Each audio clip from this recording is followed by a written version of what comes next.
जब अधर्म बढ़ता है तब सृष्टि स्वयं न्याय मांगती है। यह कहानी है एक ऐसे असुर की जिसने अमर होने का सपना देखा।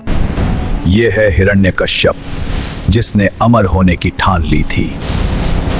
वह शक्ति चाहता था, ऐसी शक्ति जिसे कोई पराजित न कर सके। वर्षों तक उसने कठोर तपस्या की, अग्नि के बीच बैठकर, तूफानों को सहकर, अपने शरीर को त्याग कर, और अंततः उसे वरदान मिला।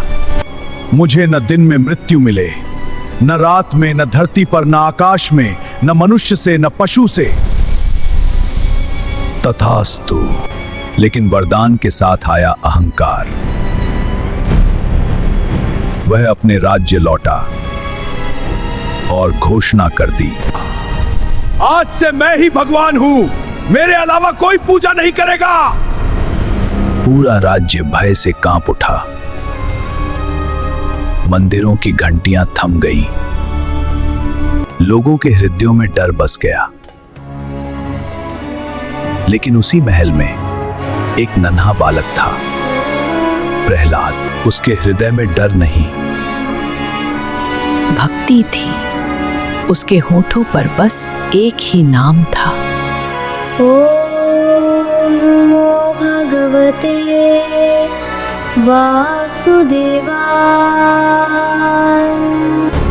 जब पिता ने पूछा, तू मेरी पूजा क्यों नहीं करता, तो उसने शांत स्वर में कहा, पिता भगवान हर जगह हैं। यह सुनकर हिरण्यकश्यप का क्रोध बढ़ गया।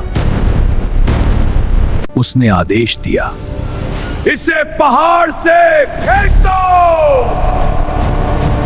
लेकिन जब प्रहलाद गिरा तो उसे कुछ नहीं हुआ। उसने फिर आदेश दिया, इसे अग्नि में डाल दो।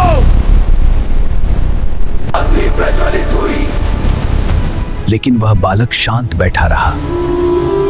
उसका विश्वास अग्नि से भी प्रबल था। फिर उसे सर्पों के बीच डाल दिया गया, लेकिन भय भी उसके पास आने से डर गया। हर बार कोई अदृश्य शक्ति उसकी रक्षा करती रही। एक दिन उसने प्रहलाद को सिंहासन के सामने खड़ा किया। कहां है तेरा भगवान? क्या इस खंभे में है? प्रहलाद ने निर्भय होकर कहा, भगवान हर जगह है। और तभी एक प्रहार हुआ। खंभा कांप उठा, धरती हिल गई और उस खंभे से प्रकट हुआ एक अद्भुत रूप। न पूर्ण मनुष्य, न पूर्ण पशु, वह था नरसिंह।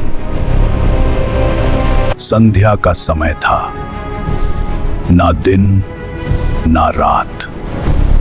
महल की दहलीज थी, ना अंदर ना बाहर। नरसिंह ने हिरण्यकश्यप को उठाया, अपनी गोद में बैठाया। ना धरती पर ना आकाश में, और उसी क्षण अहंकार का अंत हो गया। नरसिंह की गर्जना शांत हुई। उन्होंने प्रहलाद की ओर देखा, प्रभु। और उसी क्षण क्रोध शांत हो गया। सृष्टि में संतुलन लौट आया। याद रखो, शक्ति जब अहंकार बनती है तो उसका अंत निश्चित होता है। भक्ति कभी पराजित नहीं होती। अहंकार कितना भी बड़ा क्यों ना हो, भक्ति उससे हमेशा ऊंची होती है। भक्ति में ही शक्ति है।